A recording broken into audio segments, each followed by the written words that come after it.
Dostlar, Moskvadan gelen bir pulumuz var yani. Rubl, rossiyskiy. Şuna hazır, Xudo xolasa uçatacakmız, Özbek pulunu aylantiracakmız bunu. Hazır kurs nechadan bo'lib turibdi ekanini bilinmiz. Yine.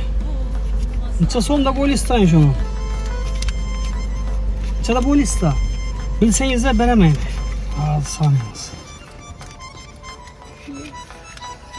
Dollar kursunu, yani rubl kursunu bilsem ki size aytib beraman.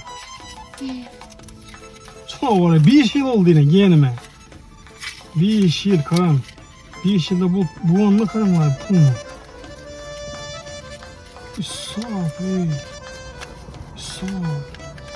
Şu tamam mı play?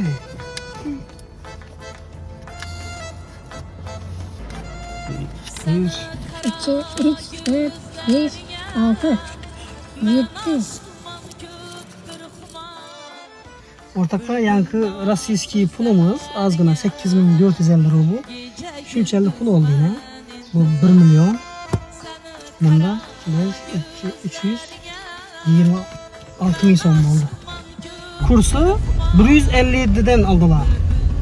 Bugün 156'dan alt duran ekanlar bozorda. Lekin bu yerda yine bankada 157'den verdik. Rublni. Shunda 1000 rubl 157 bin so'm bo'ladi, to'g'rimi? Doğru. Rubl 157'den kursu, dollarni lekin bilmaymiz kursini nechadan bo'lib turibdi.